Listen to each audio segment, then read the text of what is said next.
Hello and welcome to the One-Eyed Fan, where we discuss AFL topics from a biased perspective.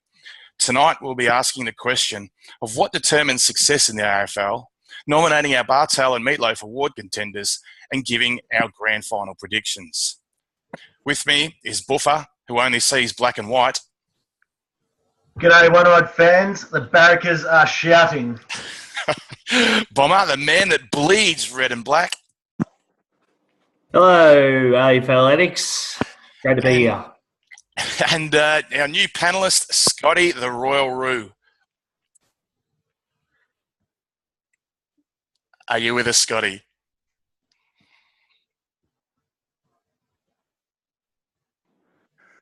G'day, footy fans. I'm the footy fan your mother warned you about. Oh, thanks, Scotty. I am the Fig Man, and I support the greatest team of all. The Meatloaf Award will be presented to the worst player of the AFL finals. Our leading nominations thus far are Gary Rowan and Shane Mumford. First to nominate his candidate is our Royal Roo, Scotty. Yeah, g'day. I'd like to nominate Dan Menzel. I thought on the weekend he already looked like he had one foot out the door down at the Cattery. He every time he went for the ball, he spilt it, could hardly get his hands on it. Even when he did get a touch, it was turnovers. He kicked a goal, but really had little to no impact in a game where he needed to stand up and be that second option that Geelong had. So he was very, very ordinary. Okay, thanks, Scotty. Bomber, who are you going to nominate tonight? Well, mate, it might be a bit harsh. A lot of people might say it's a bit harsh, but I'm going to go Brett Delidio. Now, he was recruited especially and specifically for finals. An experienced head, has played many, many years of footy. They helped the Giants succeed through the finals and push through past the prelim, but on the weekend he was terrible. Now, I know he's coming off the back of a short prep, but you know what they say, once you cross that white line, you're deemed fit, and he was nowhere. He looked well behind the pace. He didn't impact at all. He couldn't even bag any of his possessions because he just wasn't getting his hands on the footy at all. He had no impact, and I thought he was really disappointing, and the Giants would have been really, really disappointed in his output. And that'll be a long, hot summer for Brett to finish the season on that game. Yeah, definitely agree with you, Bomber. It was a pretty poor performance. Buffer, your Meatloaf and nomination, please. Yeah, mate, my nomination this week is Reece Stanley from Geelong. With just 11 disposals and only 3 marks on the weekend, he stunk it up over there in Adelaide.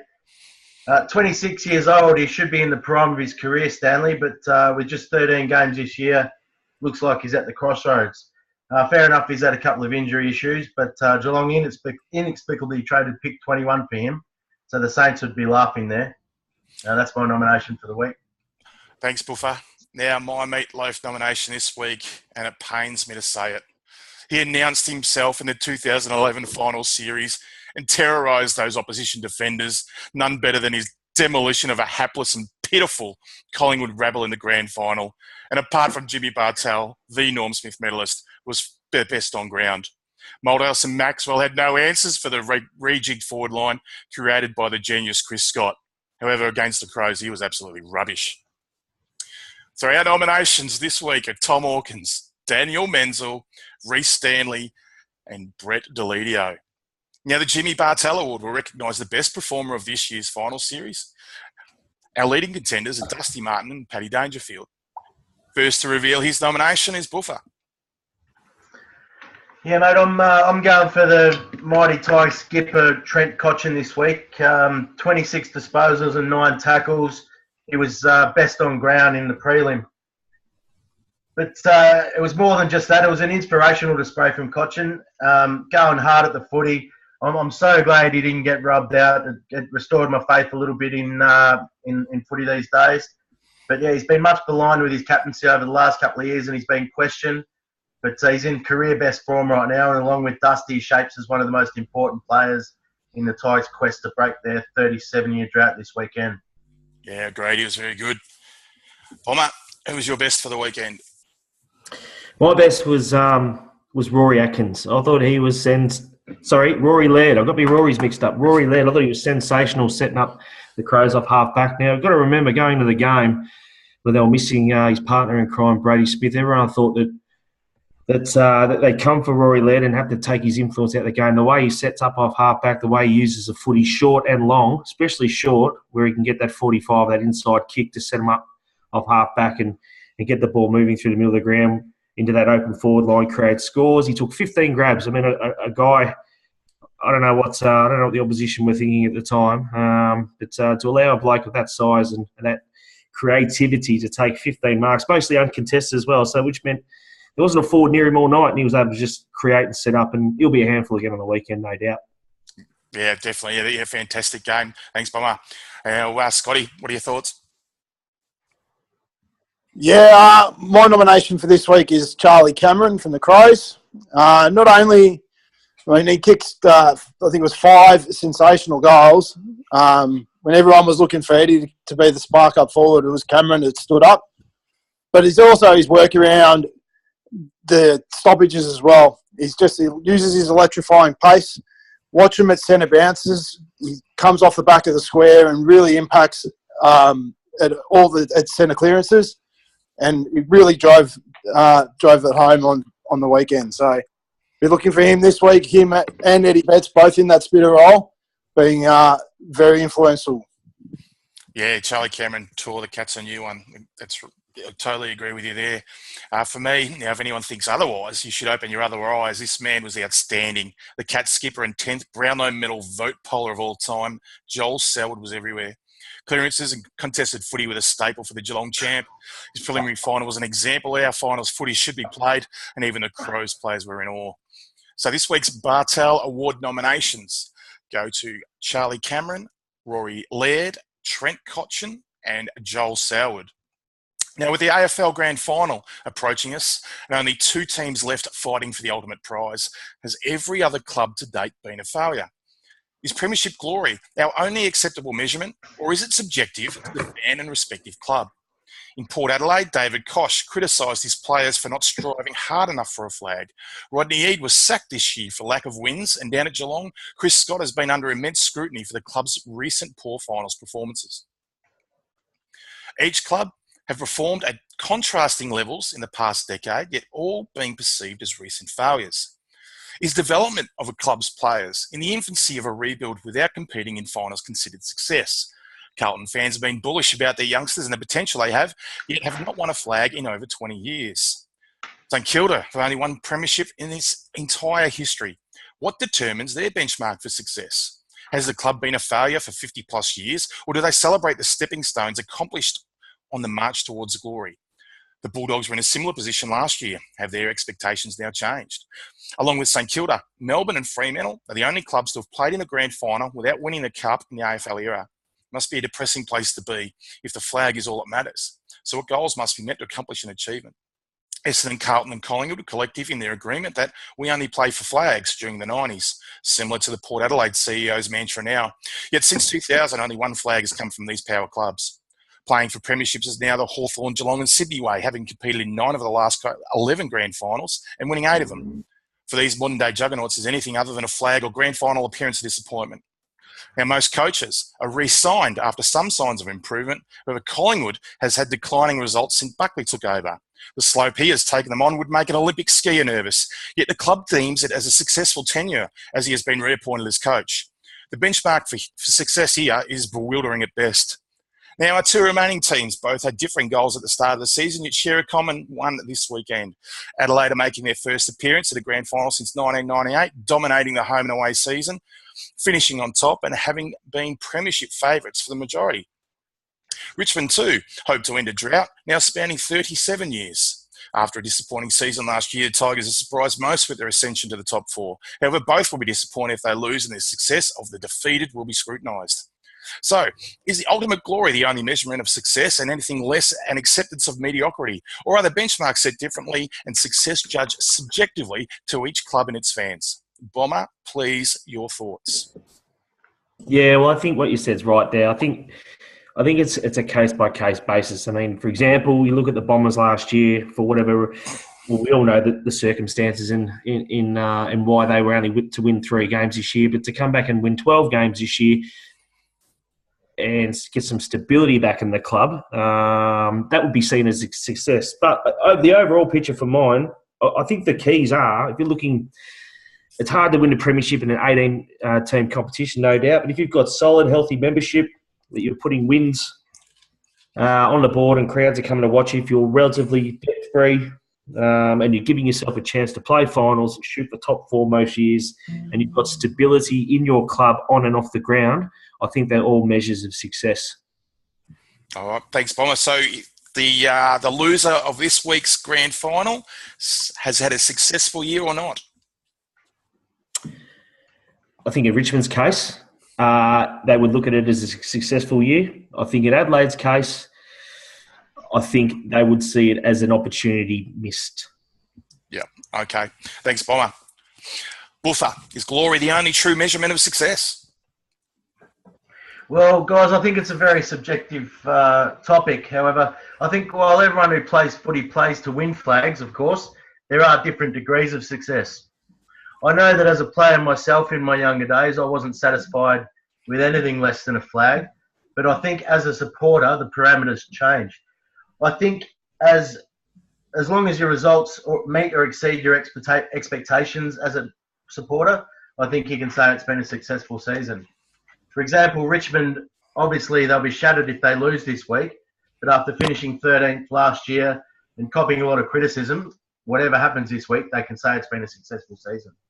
Also, Essendon, from wooden spoon to getting their banned players back and making the finals, can say that they've had a successful season. On the flip side, the Swannies, after being runners-up last year, went out in week 2 of the finals, and even though they went on an amazing run after starting the season 0-6, I don't think they can say it was a successful season. So to summarise, I think success can be measured in more ways than just winning flags. After all, if it was just about winning flags, then there'd be no Saints fans left, would there? They all would have jumped off the Westgate a long time ago. Yes, very insightful there. Thanks, Buffer. To finish us off with his views, Scotty, let's hear them. Yeah, much like the other guys, I really think it's a subjective thing when you look at success. You certainly have to have, I look at it as your results compared to the expectations that you had at the start of the year. So, again, using Richmond as the example, they should definitely look at win, lose or draw on the weekend. They should definitely look at that as a successful year. But I think what needs to be tempered as well is that most clubs need to be realistic in their expectations, or you go down the path that we saw over the last few years down at Carlton when Malthouse jumped on board and their expectations were much higher than what was the list was able to achieve. So while at the same time you need to have high expectations for your club, you also need to be realistic at the same time. So to summarise, it definitely is a subjective thing, but I think most clubs always need to be very careful in what they expect from the playing list that they've got on hand. Yeah, totally agree with that too, Scotty. So I think we're all in agreement that it's a subjective view. You need to either achieve the goals that you've set or exceed them to be granted as a successful year. Flags, obviously being the ultimate glory that we strive for, but as long as we're making steps towards that glory, showing improvement, then we can deem that as a success. Thanks, gentlemen. Now, with the ultimate success in mind, can I get your grand final tips, margins, and Norm Smith tips, please?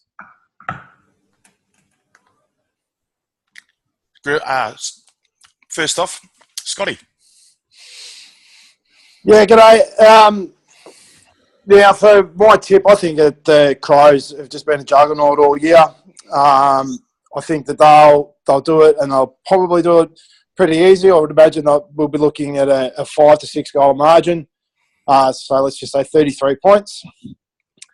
from a Norm Smith's point of view, I think one of the most underrated players in the competition is Tom Lynch. He links them up between the arcs. Really does direct traffic going forward. So I'm going for a bit of a smoky there, but I think Tom Lynch might take it. Fantastic. Thanks, Scotty. Uffa.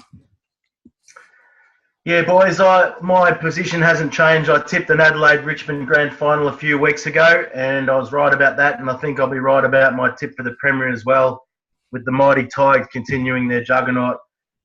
Fair play to the Crows. They have been a great side all year, and I expect it to be a very close game, but I think if the Tigers bring that crazy pressure that they've been able to produce each week, I think they'll lift the cup. And I'm going for Dusty Martin, who's taken everything this year to become the first man ever to win the Brownlow and the Norm Smith in the same season. I think it'll be very, very close, but my tip is Richmond by 7 points and Dusty to get the Norm. Thanks, Buffer. Now, Bomber. Boys, I've been on the Crows for a fair while now. I think when I did my first appearance in this show, I predicted the Crows would make the grand final, and they were my tip for premiership. Main reason is they score. Now, they average over 100 points a game most weeks. That's going to be really hard for Richmond to try and contain.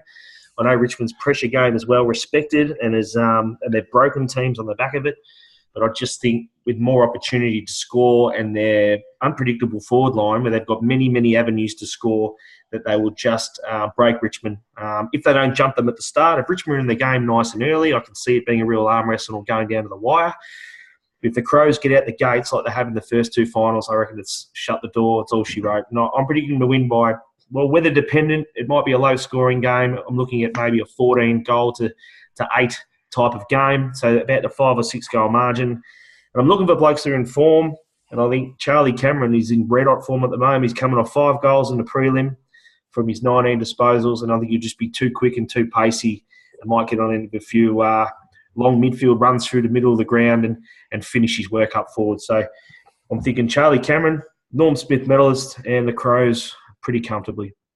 Thanks, Bomber. For me, I'm just going to look back through some of the things that happened through the season. Every team that have beaten the Tigers on the return bout has been trounced. Now, Adelaide beat the Tigers on their last outing, which from now know how to play them, and I think they'll bounce back, just like against Geelong. Geelong beat them during the season, and they came out and smashed them. Also, there are periods of the game against Adelaide where you get a sniff. In the second quarter, Geelong had 10 shots at goal, and we were inaccurate. The Tigers can take those opportunities when they're given the chance, when Adelaide have their periods of a lull in their pressure, which we have seen throughout the season. I think that's where the Tigers will hit them. It'll be fought tooth and nail until these little breakouts. So toot, I'm on the Tiger train by 28 points. Caddy has me Norm Smith. And if Dusty wins, can we get a different speechwriter? Thanks, gents, and thanks, viewers, for watching. Do you agree with our biased opinions? Either way, we would love your feedback. So please leave a comment below. And if you'd like to hear more from the One-Eyed Fan, don't forget to subscribe to our YouTube channel and like our Facebook page. We'll be back next week for more biased views. And as we say here at the One-Eyed Fan, if you're not one-eyed, you're not a fan.